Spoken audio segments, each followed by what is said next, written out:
और जब योग हमारा अच्छा होगा तो सब कुछ अच्छा हो जाएगा। जब भी योग में बैठें, अपने आप को सुंदर विचार दें। हर रोज अपने मन की चार्जिंग करें। क्या विचार दें?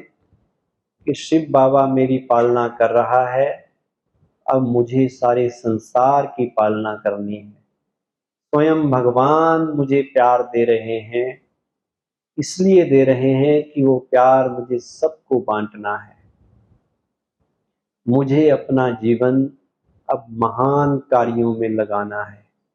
ये संगम युगी ब्राह्मण जीवन व्यर्थ की बातों में नहीं देना है, तेरे मेरे की बातों में नहीं लगाना है। कौन क्या कर रहा है, क्यों कर रहा है, उसमें टाइम वेस्ट नहीं करना है। जो ये देखता रहता है कि कौन क्या कर रहा है, उसके पास टाइम नहीं होता अपने आप को देखने का कि मैं क्या कर रहा। योग का मतलब है स्वचिंतन। स्वचिंतन का मतलब ये नहीं है कि हम ज्ञान का ही चिंतन कर रहे हैं। स्वचिंतन का मतलब ये भी है कि मेरी क्या कमी कमजोरियां हैं, कहाँ मैं धोखा खा जाता हूँ, उनको मैंने कैसे दूर करना है।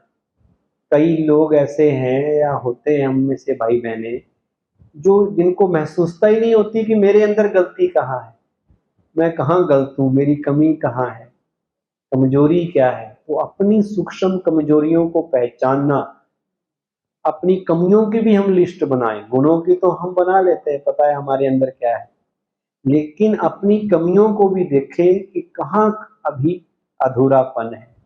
ऐसा ना हो कि जिन कमियों के साथ यहाँ आए थे पहले दिन, वो आज तक भी हमारे साथ हैं और उनको साथ लेके ही शरीर छोड़ दें। तब भी गुस्सा करते थे, अब भी करते हैं, और जब शरीर छोड़े तो भी गुस्से के साथ ही जाए, तो फिर क्या फायदा हुआ। यहाँ जीवन को सफल करना है, जीवन को पूरा नहीं करना कि अब भगवान मिल गया, अब इसको पूरा करो, इस जीवन को कैसे भी करके काट लो। ऐसा वाला जीवन नहीं है। अब भगवान ने कहा कि पवित्र रहना है, कोई बात नहीं, रह लो भाई थोड़े दिन। दुखी होके नहीं रहना है, खुशी से करना है। वो चीज जो बाबा कह रहे हैं वो हमारे फायदे के लिए है, हमारे जीवन को अच्छा बनाने के लिए है, हमें आनंद से भरने के लिए है। तो इसलिए खुशी खुशी बाबा की चीजों को लाना है और अपनी कमजोरियों को पहचान कर। और कमजोरियां एक दिन में नहीं मिटती कि आपने सोचा कि संकल्प लिया कि मैं आज से ये नहीं करूंगा, खत्म होगी, नहीं। आपको लगातार 6 महीने उसके पीछे पड़ना पड़ेगा, बार बार याद दिलाना पड़ेगा कि ये नहीं, ये करना है, ये नहीं, ये करना है। और जितना आप छोड़ने की सोचोगे वो और रूप लेके आएगी। इतनी जल्दी वो भी पीछा नहीं छोड़ती। पुराने संस्कार छोड़ते हैं पीछा, आ जाते हैं दोबारा से। तो उनको बार बार स्मृति में लाके, बार बार मन को ट्रेनिंग देके कि अब मुझे ये नहीं करना है और ये करना है। और योग में बैठ के वही चिंतन उसके लिए कि मुझे ये अब छोड़ देनी है, मैं बाबा के सामने बैठा हूँ, मैं छोड़ रहा हूँ। बार बार उसके ऊपर फोकस करोगे, ध्यान में रखोगे, तभी तो वो बुराई छूटेगी। नहीं तो भूल गए, स्मृति से गई चीज, तो वो फिर आ जाएगी, फिर प्रकट हो जाएगा अंदर का भूत। वो भूत आपने थोड़ी देर के लिए दबाया है, वो भी खत्म नहीं हुआ। आपको लग रहा है कि हम बन गए माया जीत, विश्व विजयी, लेकिन बने नहीं है, अभी वो अंदर छिपी है बुराई। कब वो बाहर आ जाए कोई पता नहीं। तो उसको खत्म करने का तरीका भी योग बल ही है। बिना योग बल के हमारे संस्कार परिवर्तन नहीं होते। ज्ञान तो लोगों में भी है, दुनिया में भी है, ये अच्छा है, ये बुरा है, पर अच्छे इसलिए नहीं बनते क्योंकि योग बल नहीं है, परमात्मा से जुड़ते ही नहीं है, शक्ति ही नहीं लेते। योग बल होगा, पवित्रता का बल होगा, तो किसी भी बुराई को छोड़ना बहुत आसान होगा। एक चीज और करनी है, जीवन की ये जो यात्रा है, इस यात्रा का आनंद लेना है। संगम युग हमें आनंद वाला जीवन है हमारा, अब बोझ वाला जीवन नहीं है। तो इस जीवन की यात्रा का आनंद लेना है। अब यात्रा में कई उतार चढ़ाव आते हैं, अप्स एंड डाउन आते हैं, सब चीजें हमारे अनुसार भी नहीं होती। यात्रा में कभी सुख भी मिलता है तो कभी दुख भी मिलता है जीवन में, कभी जय होगी, कभी पराजय होगी, कभी हार होगी, कभी जीत होगी, कभी निंदा होगी तो कभी स्तुति। तो ग्लानि को देख के घबराना नहीं है, कोई हमारी ग्लानि कर दे, कोई हमारी निंदा कर दे, कोई हमारा अपमान कर दे, ये भी इस जीवन में होता है, क्योंकि जीव यात्रा है, यात्रा में कई तरह के लोग मिलेंगे आपको। ऐसा कोई नहीं है इस सृष्टि में जिसकी हमेशा ही जीत हुई हो, जिसकी हमेशा ही महिमा हुई हो। पूरी सृष्टि में देवताओं सहित ऐसा कोई नहीं है जिसकी ग्लानि नहीं हुई हो, तो ग्लानि भी स्वीकार करनी पड़ेगी। श्री कृष्ण की भी ग्लानि हुई, श्री राम की भी हुई कि देखो अग्नि परीक्षा ली, धोबी के कहने पे फिर वनवास दे दिया, उसके लिए भी बातें बनाई गई। श्री कृष्ण की तो बहुत ज्यादा हुई है, माखन चोर था, ये था, गोपियों के वस्त्र चुराए, पता नहीं क्या क्या बोलते रहे। तो जब अच्छा दुनिया में जितने महान आत्माएं हुई हैं, क्या उन्होंने उनका अपमान नहीं हुआ, क्या उनकी निंदा नहीं हुई, क्या उनका विरोध नहीं हुआ? उनको भी वो सामना करना पड़ा। स्वामी विवेकानंद, शंकराचार्य, महात्मा गांधी, हमारे ब्रह्मा बाबा, लोग तो कुछ ना कुछ कहते रहेंगे, लेकिन अगर हम में ताकत है तो हम ग्लानि को भी महिमा में बदल सकते हैं, वो हमारे ऊपर निर्भर है। ऐसी कोई टीम नहीं है दुनिया में जो हमेशा जीतती रही हो। कई बार बड़े बड़े प्लेयर भी जीरो पे आउट हो जाते, होता है ना। बांग्लादेश जैसे छोटे छोटे प्लेयर देश हमारी विश्व विजेता क्रिकेट टीम को हरा देते हैं, कुछ भी हो जाता है। ऐसे ही जीवन में अगर कुछ होता है उसे स्वीकार कर लो। खुश रहने का, अपनी स्थिति को अच्छा बनाने का तरीका यही है कि अगर ग्लानि भी हो तो जैसे महिमा को स्वीकार कर लेते हैं तो ग्लानि को भी स्वीकार कर लें और एक रस स्थिति बनाएं। अपनी स्थिति में ऊपर नीचे नहीं हुई परीक्षा, वो सोचें कि वो हमारी परीक्षा हो रही है। अगर कहीं से ग्लानि होती है तो हम अपनी चेकिंग करें कि मेरे से कहाँ गलती हो गई, कहाँ गड़बड़ हुई, जो लोग ऐसा कह रहे हैं क्यों कह रहे हैं, उनकी नेचर ही वैसी है, क्या कारण है। और उसके ऊपर ज्यादा ध्यान ना देके बस अपने जो लक्ष्य है उस पे फोकस रखें, मुझे क्या करना है। लोग क्या कह रहे हैं वो ज्यादा इंपॉर्टेंट नहीं है, मेरा दिल क्या कह रहा है वो इंपॉर्टेंट है। मुझे उस चीज से अगर अब निकलना है तो तरीका है कि अपना एटीट्यूड पॉजिटिव रखो।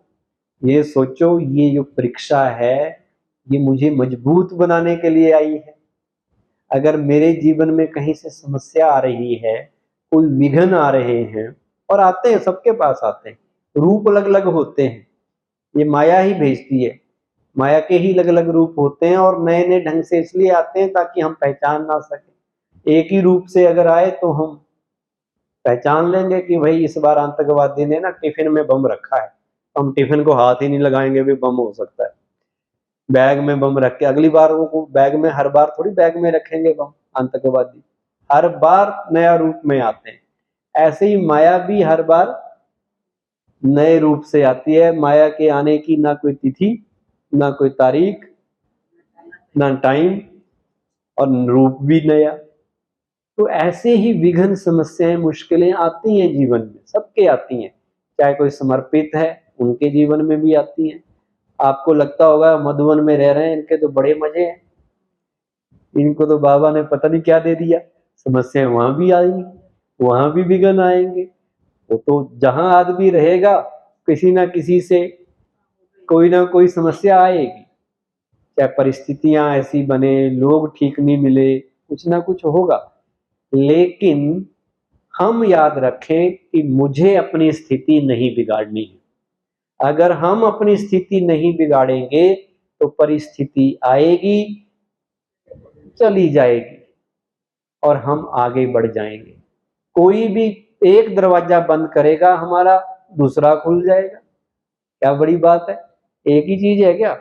मान लो मैं कोई सेवा कर रहा हूँ, कोई कहे जी मैंने करनी है, मैं उसको दे देता हूँ, तुम कर ले भाई, मैं कोई और काम कर लेता हूँ। कामों की कमी है, टकराने की जरूरत ही नहीं है हमें। संगम युग में वही सुखी है जो अपना जीवन उलझाता नहीं है, ना कहीं हम अपने को उलझाएं, ना टकराव में आए। ये एंजॉय की जीवन है। एक भाई मुझे दिल्ली का मिला बहुत साल पहले, बड़ा खुश रहता था। मैं कहा भाई कैसे खुश रहते हो? कहता जी मैं क्या करता हूँ कि जो मेरे को कहे कि मैंने आपसे आगे होना है, मैंने ये करना है, मैं उसको कर देता हूँ आगे, भी तुम कर लो, मैं पीछे हो जाता हूँ। मैं कभी आगे होता ही नहीं। मैं कुछ कर रहा हूँ, उसको तो वो कहे जी मैंने करना है, तुम हो जाओ, कि मेरे को स्टेज पे बैठाओ, तुम स्टेज पे बैठ जाओ, मैंने भाषण करना है, तुम कर लो, मैं रहने देता हूँ। और हमारा सबकी यही समस्या है, हमें लगता है उनको चांस मिल जाता है, हमें नहीं मिलता। ऐसा होता है, बहन जी इनको पूछती है, हमें तो पूछती ही नहीं है, इसी बात से नाराज हो जाते हैं। इनको ज्यादा रिस्पेक्ट मिलता है, हमें मिलता नहीं। लेकिन हमने रजिस्टर किसके पास है? हमारा बाबा के पास है ना। तो बाबा को खुश रखना है। बाबा खुश है तो आप सेवा करो ना करो, आप धारणा कर लो। बाबा ने कहा धारणा के 10 नंबर हैं और सेवा का 1 नंबर है। अगर सेवा बिना धारणा के की तो 1 ही नंबर है, और सेवा भी की और धारणा भी है तो 10 नंबर है। तो जो भी जीवन में हो रहा है, हम सोचें, उसको स्वीकार करना सीखें और ये माने कि ये होता है। कई बार हमारा मन मानता ही नहीं कि ऐसा भी होता है, तो कई बार स्वीकार कर लें। अगर जीवन की यात्रा का आनंद लेना है तो पहली बात इस चीज का ध्यान रखें कि जिन चीजों को हम बदल नहीं सकते उन्हें स्वीकार कर लें। हर चीज तो नहीं बदली जा सकती, स्वीकार करना ही समझदारी होती है कई बार, क्योंकि हर चीज हमारे अनुसार नहीं होगी, हर परिस्थिति लोग हमारे अनुसार नहीं होंगे, जिनके साथ हम रह रहे होंगे वही हमारे लिए समस्या बन जाएंगे। आप कहेंगे ये रहते तो हमारे साथ हैं, हमारे रिश्तेदार हैं, इनके लिए सब कुछ किया, लेकिन ये कुछ और ही तरह के निकले, तो हमें अब उनको तो बदल सकते नहीं। तो तरीका क्या है? स्वीकार कर लेना। सबसे अच्छा तरीका है स्वीकार कर लेना। वो वहीं रह जाएंगे अगर आपने उनको स्वीकार कर लिया और उनके ऊपर ध्यान नहीं दिया, अपने लक्ष्य के ऊपर फोकस रहे, तो वो जो आपके लिए रुकावट बन रहे थे, जो आपका रास्ता रोक रहे थे, वो वहीं रह जाएंगे और आप आगे बढ़कर शिखर पर पहुंच जाएंगे। कोई आपसे ईर्ष्या द्वेष करे फिर क्या करेंगे? महान आत्मा को तो वैसे ईर्ष्या द्वेष करना नहीं चाहिए। अगर हमें भी नहीं करना है, आपको किसी को आगे बढ़ते देख के जलन होती है? नहीं होती? हाँ, खुशी होनी चाहिए। मान लो आपका बच्चा डॉक्टर नहीं बना, पड़ोसी का बन गया, तो खुशी होती है, जलन होती है? खुशी होनी चाहिए। यही महान आत्माओं की निशानी है कि कोई तो आगे बढ़ा, कोई कोई को तो मौका मिला। हमें मिला ये इम्पोर्टेंट नहीं है, किसी को भी मिला, या अपने यज्ञ में भी, अपने संगठन में भी अगर वो कोई काम कर रहा है, कोई बात नहीं, उसको मौका मिला, तब भी यज्ञ ही आगे बढ़ेगा। हमने सेवा की कोई तो भी अच्छा। दूसरा कहता जी मैंने करनी है, भाई तुम भी कर लो, तुम भी खुश हो जाओ, होगी तो बाबा की सेवा। तो ये बेहद का दृष्टिकोण, ईर्ष्या वाला बड़ा छोटे दृष्टिकोण में रहता है, उसे लगता है मेरा ही मेरा है, बाकी सब बेगाना है, मैं जो ले लूं। लेकिन जो बेहद का दृष्टिकोण वाला होगा वो सबके लिए बेहद, तेरे मेरे की हदों में भी नहीं जाएगा, वो कहेगा सब बाबा का है, कोई बात नहीं, और खुश रहेगा, उससे भी सब खुश रहेंगे। अब मान लो कोई हमसे ईर्ष्या करे, फिर क्या करें? स्थिति तो हमने एक रस रखनी है। हमसे कोई जलन करे तो क्या सोचना है? तो उससे नफरत करनी है? नहीं, तो उसके लिए भी कल्याण की दृष्टि रखनी है और उसकी ओर ध्यान ही नहीं देना है। अपने काम में इतने बिजी हो जाए कि दूसरा कोई क्या कर रहा है आपका उससे फर्क ही ना पड़े और उससे नफरत भी नहीं करनी है, उसका भी भला सोचना है। तो उसकी जो बैड एनर्जी है उससे आप बचे रहेंगे, क्योंकि ईर्ष्या भी तो बैड एनर्जी है ना, वो भी आपको रॉन्ग वाइब्रेशंस देगी, आपको उनको देख के अच्छा फील नहीं होगा। तो उससे बचने का तरीका है उनके लिए भी गुड फीलिंग, कि ये मेरे से भी आगे जाएं, ये और भी आगे बढ़े, इनका भी बहुत उत्थान हो, इनकी भी तरक्की हो। सबकी तरक्की हमारी तरक्की उसमें छिपी हुई है। हम अकेले तरक्की करके चांद पे पहुंच गए, बाकी नहीं गए, तो क्या फायदा? सबको पहुंचाना चाहिए ना। तो एक तरीका ये है। अच्छा, एक चीज और है कि हमें, जब हम संगठन में होते हैं, संगठन है हम सबका, हमें बातें फैलानी चाहिए या समानी चाहिए? पर करते क्या है? तो करते क्या है? बातें तो होती हैं, जहां 10-100 आदमी 200 आदमी होंगे, कोई ना कोई समाचार पर चिंतन प्रदर्शन वाले होंगे, कोई कहेगा ऐसा हो गया, कोई कहेगा ऐसा हो गया, कोई ना कोई समाचार आप सुनेंगे। तो बातों को फैलाना चाहिए या समाना चाहिए? समाना चाहिए। और घर की बात घर में रखनी चाहिए या बाहर रखनी चाहिए? मान लो घर में कुछ हो जाए तो घर की बात घर में शॉर्ट आउट होती है ना, वो भी एक समझ होती है। अगर हमसे कोई गलती हो जाए तो हम क्या एक्सपेक्ट करते हैं? गलतियां भी इंसानों से होती है, ऐसा तो कोई परफेक्ट होता नहीं कि कभी गलती नहीं करेगा। हमसे गलती हो जाए तो हम उम्मीद करते हैं कि दूसरा उसको फैलाए ना, चारों तरफ उसके ऊपर डिस्कशन ना हो, यही एक्सपेक्ट करते हैं ना। और उसके लिए वायुमंडल ना बनाए कोई, ये भी एक्सपेक्ट करते हैं कि दूसरा हमें प्यार की दृष्टि से देखे, हमारे लिए टेढ़ी नजर ना करे। तो जो हम उम्मीद एक्सपेक्ट करते हैं अपने लिए, तो दूसरे भी तो हमसे वही एक्सपेक्ट करते होंगे ना। लेकिन हम क्या करते हैं, किसी की कोई कमी दिखे 10 आदमियों को सुनाएंगे, पता है आपको ऐसा है, अब वो सच है या झूठ है ये भी पता नहीं है। बात छोटी होती है हम बड़ी बना देते हैं, और वही बात एक कान से दूसरे कान, दूसरे से तीसरे में जाते जाते बात का बतंगड़ भी बन जाता है।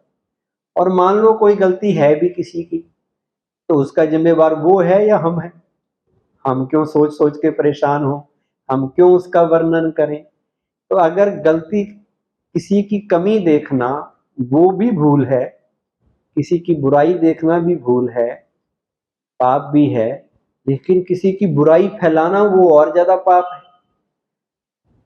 और हम धर्मराज तो है नहीं कि हमें पता भी हो कि है बुराई की नहीं। हमें क्या पता है वो क्या असली चीज क्या है? उस सब का हिसाब किताब रखने वाला कौन है? शिव बाबा है, वो अपने आप रखेगा।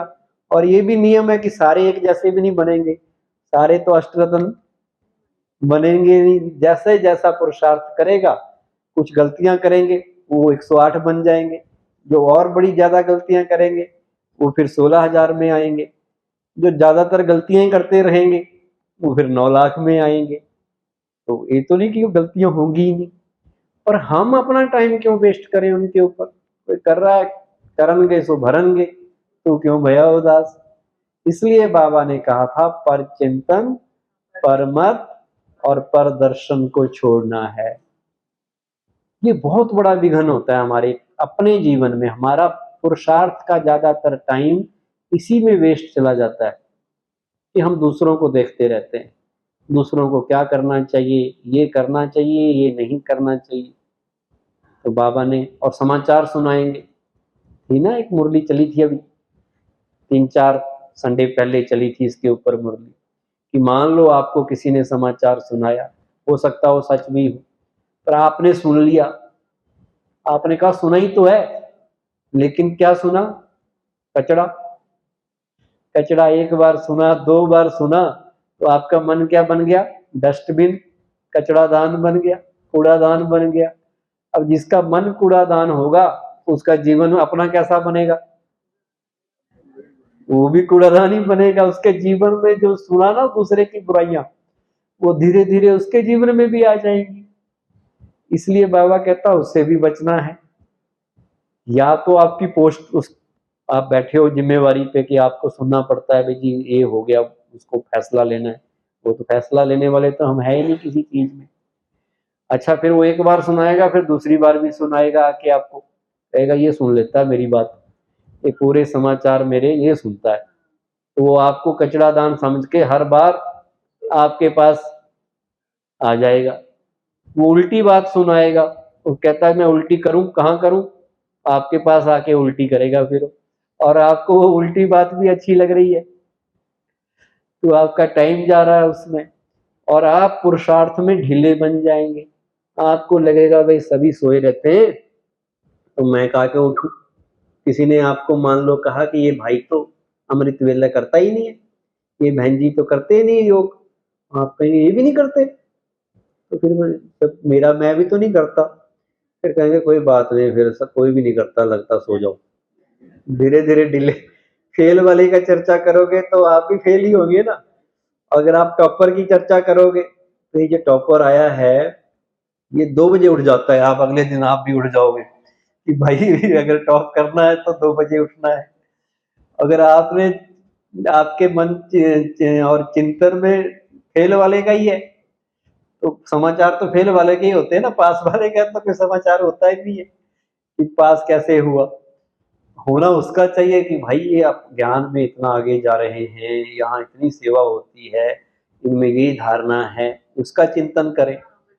पर वो गुड न्यूज नहीं होती ना, न्यूज तो जैसे लोग कहते हैं कलयुग में बैड न्यूज इज न्यूज, तो वो ही हमारा भी इंटरेस्ट है समाचार सुनने का। तो वो समाचार सुनते सुनते फिर हम पुरुषार्थ में ढीले हो जाते हैं, और ढीले होते हैं तो फिर हमें लगता है जैसे हॉस्पिटल में कोई चला जाए ना, एडमिट हो जाए, देखेगा इधर भी बीमार है, इधर भी बीमार है, उसको लगता सारी दुनिया ही बीमार है, कोई ठीक है ही नहीं।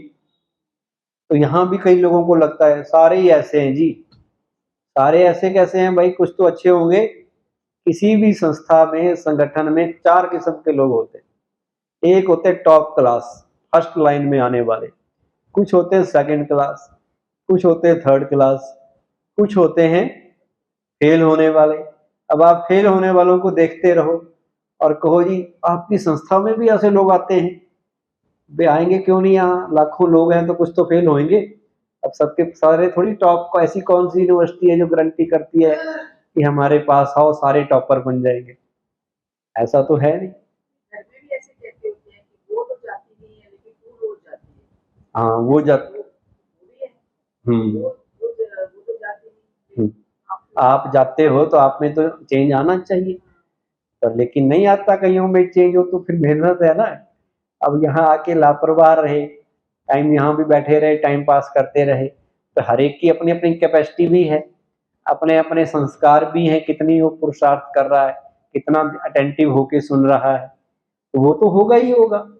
पर हमें ना फेलियर की चर्चा करनी है ना देखना है। अगर हमें अष्टरत्नों में आना है तो खुद को ज्ञान का प्रैक्टिकल मॉडल बनाना है। दूसरे हम ज्यादातर टाइम इसी तलाश में रहते हैं कि कौन अच्छा है, लेकिन हमने खुद अच्छा बनना है ताकि दूसरे की तलाश पूरी हो जाए। लोग कहेंगे ये है ब्रह्मा कुमार परफेक्ट, इनको देखो, इनका जीवन अच्छा है, वो बने हम। बाबा तो कहता ब्रह्मा बाबा और मम्मा दो ही हैं, उनको ही देखना है, मम्मा बाबा को फॉलो करना है, बाकी तो कुछ कुछ थोड़े थोड़े कम भी हो सकते हैं। तो एक इस चीज का ध्यान रखना है। तीसरा ये देखना है कि अगर कोई विघ्न विनाशक हमें बनना है तो अपने आप को याद दिलाना है कि मैं हूं विघ्न विनाशक आत्मा। मुझे अपने सेवा केंद्र का वातावरण, अपने इस यज्ञ का वातावरण कैसा बनाना है, निर्विघ्न। उसके लिए आधा घंटा योग करो रोज, कोई समस्या ना रहे, ना मेरे घर में, ना मेरे परिवार में, ना मेरे सेवा केंद्र। समस्या तभी आती है जब तपस्या कम होती है, ये बात आप याद रखो। करो तपस्या, मिटे समस्या। अगर समस्या आ रही हैं तो चेक कर लो कि कहीं तपस्या में कमी तो नहीं है, तो तपस्या योग करने लग जाएंगे। और हर रोज इस स्मृति में टिकना है कि मुझे तो अपने तो क्या सारे विश्व के विघ्न समाप्त करने हैं, मैं तो विघ्न विनाशक आत्मा हूं, तो मेरे जीवन में विघ्न कैसे आएंगे, तो विघ्न भाग जाएंगे। सबके लिए गुड एनर्जी देनी है, गुड वाइब्रेशंस देने हैं, तो फिर हमारा तीव्र पुरुषार्थ होने लग जाएगा। हम सब कौन हैं? संगम युगी ब्राह्मण। और जितने भी संगम युगी ब्राह्मण हैं वो प्रभु की पालना में, परमात्मा की पालना में पलने वाले हैं। स्वयं भगवान जिन पे मेहरबान हुआ है, स्वयं कुआं जिनके पास, प्यासे के पास आ गया, हम वो विशेष आत्माएं हैं। हम साधारण ऑर्डिनरी सोल्स नहीं है, हम देव कुल की महान आत्माएं हैं, स्पेशल सोल्स हैं, विशेष आत्माएं हैं। हम सबका एक एक कार्य विशेष है। दुनिया वाले चाहे कितने भी अपने आप को बड़ा बना लें, कितने भी महान आत्माएं हों, हिज हाईनेस, हिज होलीनेस, बड़े बड़े टाइटल अपने आप को दे दें, लेकिन बाबा की नज़रों में विशेष कौन है? हम बच्चे। क्यों विशेष हैं? वो लोग कितनी मेहनत करते हैं बड़ा बनने के लिए, कितने, चाहे वैज्ञानिक भी हैं, चांद पे जाने के लिए कितना प्रयास करते हैं, कितनी मेहनत की जाती है, लेकिन बाबा कहता मेरे बच्चों के आगे वो भी कुछ नहीं है, क्योंकि वो ना रचना को जानते, ना रचयिता को जानते, ना परमात्मा को जानते, ना सृष्टि के आदि मध्य को, अंत को जानते। 5 तत्वों को थोड़ी बहुत विजय पाई, लेकिन ज़्यादा नहीं जानते।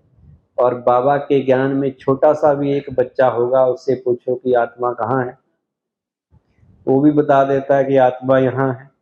और उनसे पूछो, वो बिल्कुल ही अनजान है। तो फिर हम विशेष आत्मा हुए या नहीं हुए?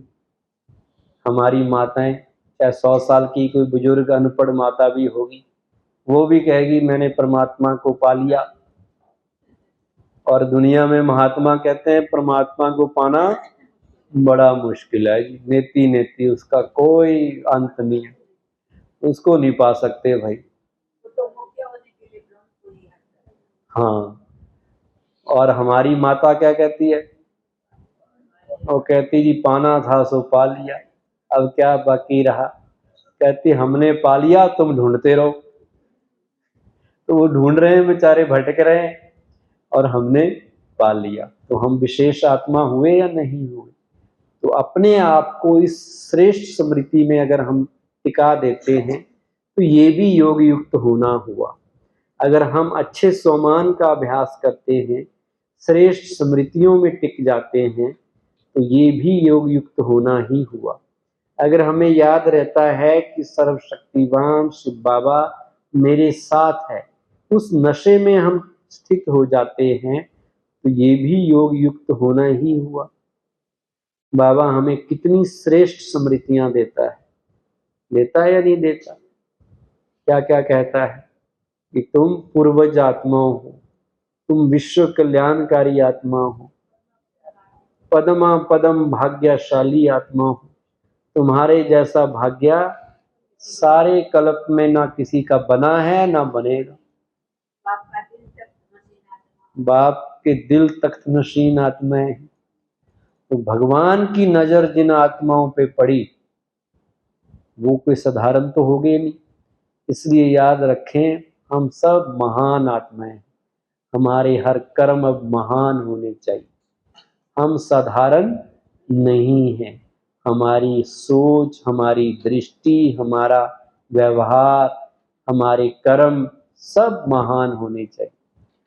महान मतलब दूसरों के लिए सुखदायी होने चाहिए, दूसरों का भला करने वाले होने चाहिए।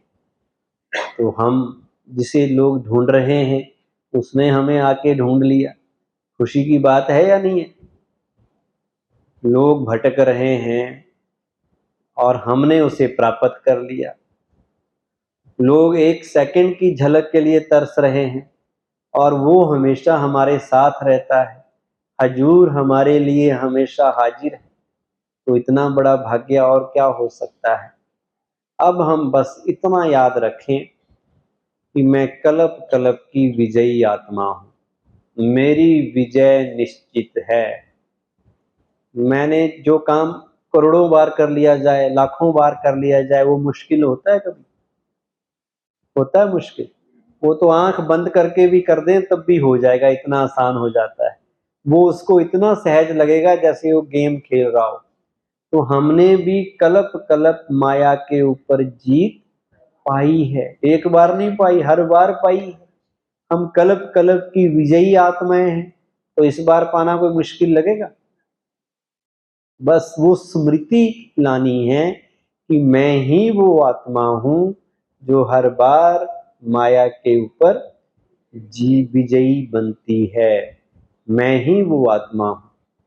तो ये योग के अभ्यास बड़े जरूरी है। योग हमारी पढ़ाई का कौन सा सब्जेक्ट है? कंपलसरी सब्जेक्ट है या इलेक्टिव ऑप्शनल सब्जेक्ट है? कंपलसरी। जो कहते हैं कंपलसरी है वो हाथ उठाओ। मतलब इसमें फेल तो बैक गियर लग जाएगा, पास नहीं हो पाएंगे। लेकिन हम इसकी इंपॉर्टेंस कितनी समझते हैं? सेवा करना आसान है, ज्ञान सुनना भी आसान है, मुरली क्लास करना भी आसान है, लेकिन योग करने के लिए क्यों लापरवाह होते हैं? और बाबा ने कहा है जो बच्चे योगी हैं वही स्थापना के कार्य में सहयोगी हैं।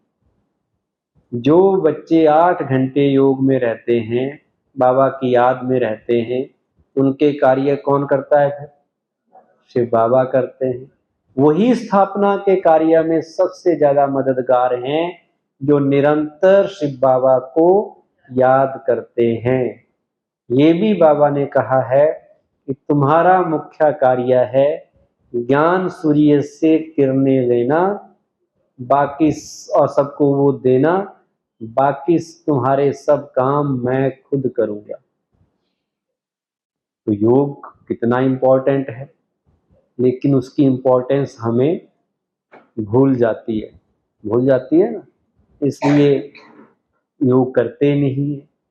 अगर पता चले कि योग से ही सारी प्राप्तियां होने वाली है, जिसका योग अच्छा है वो सेवा भी अच्छी करेगा, जो योग युक्त होगा वो धारणा युक्त भी होगा, धारणा भी उसकी अच्छी होगी। योगेश्वर, असली में हम भी योगेश्वर ही हैं, शिव बाबा भी योगेश्वर है। तो हमें अब योग में एक्सपर्ट बनना है। और योग थोड़ा सूक्ष्म सब्जेक्ट है, बुद्धि की बात है ना, मन और बुद्धि को स्थिर करना, एकाग्र करना, एक जगह लगा लेना। और बुद्धि को हमने जन्म जन्मों से उसको भटकाने की आदत डाली है, मन टिकता नहीं है, चंचल होके भागता रहता है। लेकिन वो तो शुरू शुरू की बात है जब हम योग सीखते हैं। अब हम कई सालों से योग कर रहे हैं, अब हमारा योग तो चलते फिरते भी लग जाना चाहिए। स्टार्टिंग में नहीं लगता, लेकिन अब हमें कितना टाइम हो गया आते आते, तो अब तो चलते फिरते सोए सोए भी योग लग जाना चाहिए, ऐसी अवस्था होनी चाहिए। पर योग लगता क्यों नहीं है, उसके पीछे भी जाने की जरूरत है ना। अगर हमारा योग नहीं लग रहा तो इसका मतलब कहीं ना कहीं हमारी विधि सही नहीं है, और जब विधि सही नहीं होती तो प्राप्ति भी नहीं होती, और जब प्राप्ति नहीं होगी तो 2-4 दिन आप योग के टाइम पे आएंगे, फिर कहेंगे भैया योग तो लगता नहीं, बोर ही होते हैं, छोड़ो। जब मुरली शुरू होगी ना तभी क्लास में जाया करेंगे। और हमने कंपलसरी सब्जेक्ट को फिर क्या बना दिया? ऑप्शनल बना दिया। तो योग में सही तरीके से बैठना पहला स्टेप है। योग में हमारी बैठक सही हो, विधि हो, स्थान फिक्स हो, समय फिक्स हो। दूसरी चीज है फिर उसकी विधि सही हो कि जो हम योग कर रहे हैं क्या वही योग है या कुछ और ही तो नहीं कर रहे। आए यहाँ बैठ गए, गाने बज रहे हैं, सुन लो भाई। यहाँ योद्धे नहीं बनना, योगी बनना है, ये भी बाबा ने कहा। हम ये योग में भी योद्धे बने रहते हैं, मन भागता रहता है, फिर दोबारा लाते हैं, फिर भागता है। जो आनंद आना चाहिए प्रभु मिलन का, वो क्यों नहीं आ पाता? योग लगने की निशानी है कि आपका उठने को दिल ही नहीं करेगा। तो आप बैठ गए तो 2 घंटे भी बैठ गए, 3 घंटे बैठ गए, आपका दिल ही नहीं करेगा उठने का।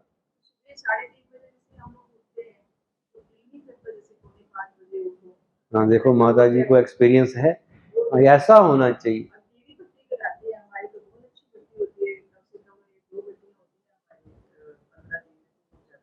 ना भट्ठी में मान लो दूसरा करा रहा है, वो भी हम डिपेंडेंट है कि भट्ठी हुई तो ठीक, ऐसे फिर वही हाल।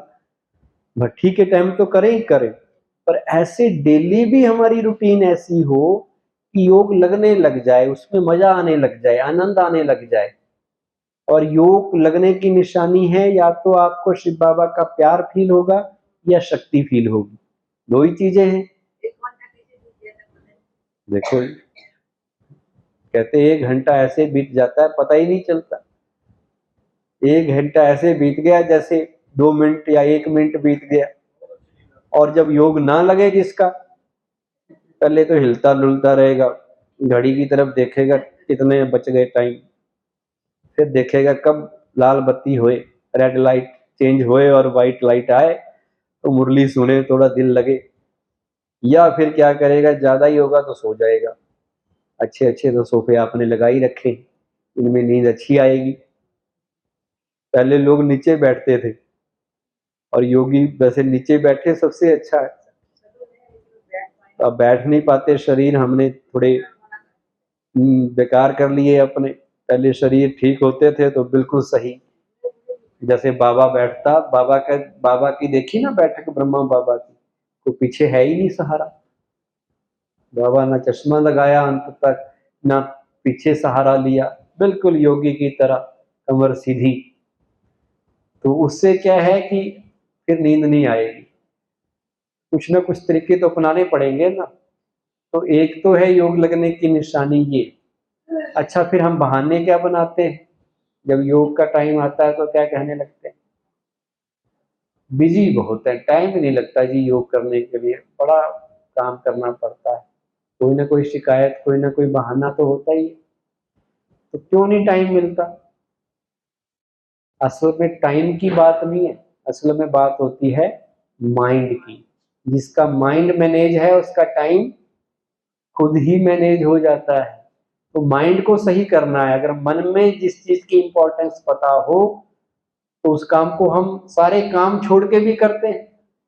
जब हम किसी से पूछें कि खाना खाया, कहते जी वो तो खाते ही, कितने भी बिजी हो। पानी पिया, पानी भी पिया। आराम किया, आराम भी किया। तो आफत किस में आती है फिर? आफत योग के लिए थी। हम कहते हैं सब कुछ करेंगे, टाइम मिला तो योग करेंगे। होना ये चाहिए कि योग तो करना ही है, मुरली क्लास सुननी ही है, बाकी चीजें अपने आप सही हो जाएंगी। अगर योग सही हो गया, आप ज्ञान में पावरफुल बन गए, तो बाकी काम तो अपने आप ठीक हो जाएंगे। तो ये प्रेफरेंस की बात है कि किस चीज को हम प्रायोरिटी दे रहे हैं, किस चीज को आगे कर रहे हैं। तो टाइम नहीं मिलता ये बहाना सही नहीं है। अब योग में हमें एक्सपर्ट बनना है, निपुण बनना है, तो क्या करना पड़ेगा?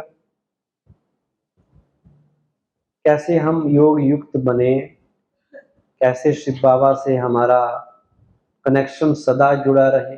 कई लोग टेलीफोन मिलाते थे पहले, जब डायल करते थे ना तो नंबर मिलाते थे, नंबर ही मिलाते रहते थे, नंबर कनेक्शन मिलता ही नहीं था। तो हम भी कोशिश करते हैं, बैठ जाते हैं यहाँ आके, मैं आत्मा शिव बाबा का बच्चा, परम धाम में रहने वाला। फिर दोबारा वही करते हैं, मैं आत्मा शिव बाबा का बच्चा, परम धाम में रहने वाला। एक भाई कहता कहता जी मैं 8-10 बार बोल देता हूँ, ये यही योग है। उसको खुद डाउट हो रहा है कि योग है या नहीं है। हमने उसे कहा कि भाई ये योग थोड़ी है, ये तो तुम जाप कर रहे हो। ये तो जैसे भक्ति में ओम नमः शिवाय, ओम नमः शिवाय, यहाँ तुमने एक लाइन की जगह 10 लाइनें बना दी, पर जाप वही कर रहे हो। तो योग तो अनुभूति की चीज है, योग तो अनुभव करना है। ये तो स्टार्टिंग में जो लोग आते हैं वो कहते क्या करें जी, थोड़ा सा उनको कमेंट्री से बता दिया जाता है तो ऐसे ऐसे करो, लेकिन वो कमेंट्री थोड़ी रिपीट करनी है मन में बार बार। उसमें वैरायटी चाहिए, रोज अपने संकल्प चाहिए, अपनी सोच चाहिए, अपने स्वमान चाहिए, उनके ऊपर मनन चिंतन होना चाहिए। बाबा को याद करने का मतलब है ज्ञान दाता को भी याद करना है और ज्ञान को भी याद करना है। ये भी एक दिन मुरली में था, ज्ञान दाता भी याद रहे और ज्ञान दाता के द्वारा दिया गया ज्ञान को भी रिवाइज करना, उसका भी मनन चिंतन करना, वो भी तो योग है, वो भी योग का एक विषय है। योग जब हम करें तो उसको कई हिस्सों में बांट सकते हैं। 1 घंटे का योग है तो पहले 10 मिनट ये करना है, अगले 10 मिनट ये करना है, तो फिर आपका मन उसमें लगेगा कि पहले 10 मिनट मैंने 5 स्वरूपों का अभ्यास करना है, उससे अगले 10 मिनट मैंने ये सुंदर संकल्प अपने आप को देना है, उसके बाद मैंने परम धाम में अपने आप को ले जाना है, फिर मैंने ये करना है। वो जो भी आप योग जिस तरह मनन चिंतन करना है किसी विषय के ऊपर मान लो, तो ऐसे आप योग को बांटेंगे तो योग में कभी भी बोर नहीं होंगे। 2 युगों तक हमने देवताओं के साथ रह के देख लिया और 2 युगों तक मनुष्यों के साथ रह के देख लिया। अब संगम युग की थोड़ी सी घड़ियां हैं जिनमें हम परमात्मा के साथ रह सकते हैं। अब ये घड़ियां किसके संग में बितानी है? परमात्मा के संग में बितानी है। सारी दुनिया नीचे रहती है, हमें कहाँ रहना है अब? परम धाम में। हमारी बुद्धि शिव बाबा के पास लगी रहे तो प्रभु मिलन का सुख मिलेगा। शिव बाबा के साथ कंबाइंड स्वरूप में रहो, मैं और बाबा, जैसे बाप दादा इकट्ठे हैं, मैं और बाबा भी कंबाइंड है। शिव बाबा मेरे साथ छत्र छाया बन के खड़ा है। कितने सोमानों की स्मृति बाबा ने दी है। आप विश्व कल्याणकारी हो, पूर्वज हो, महान आत्मा हो, राज ऋषि हो, राजयोगी हो, मतलब समझो ना कि राजयोगी होता क्या, उसकी गहराई में जाओ, उसके अनुभव में टिको। महान आत्मा हो तो आपको फील भी तो होना चाहिए ना, रटना नहीं है कि मैं महान आत्मा हूं, रट के कोई महान आत्मा नहीं बनेगा। फील भी तो आए ना आपको कि मैं सचमुच ही महान हूं, वो महसूसता आपको आनी चाहिए। तो धीरे धीरे आप प्रैक्टिस करते जाएंगे तो आती जाएगी और फिर हम योग में निपुण बन जाएंगे। तीव्र पुरुषार्थ का मतलब है कम से कम 4 घंटे योग में रहना है दिन में। हाँ, बैठ के भी और चलते फिरते भी। केवल बैठना ही योग नहीं होता, बैठ के क्या मन बुद्धि में चल रहा है वो भी योग, वो इम्पोर्टेंट है। मन क्या चिंतन कर रहा है और बुद्धि क्या देख रही है वो इम्पोर्टेंट है। पहली चीज है बैठना, बैठेंगे नहीं तो पहला स्टेप तो बैठना हो गया। दूसरा स्टेप है फिर अपने ऊपर अटेंशन देना कि मैं बैठ के क्या सोच रहा हूँ, बुद्धि से क्या दृश्य बन रहे हैं, योग में मुझे आनंद आ रहा है या नहीं आ रहा है। तो ये सारी चीजें करें तो फिर आप पुरुषार्थ में उड़ने लग जाएंगे, मौजें ही मौजें शुरू हो जाएंगी। संगम युग ऐसा रहेगा कि आप कहेंगे जो पाना था सो पा लिया, खुशियां ही खुशियां, कोई समस्या नहीं।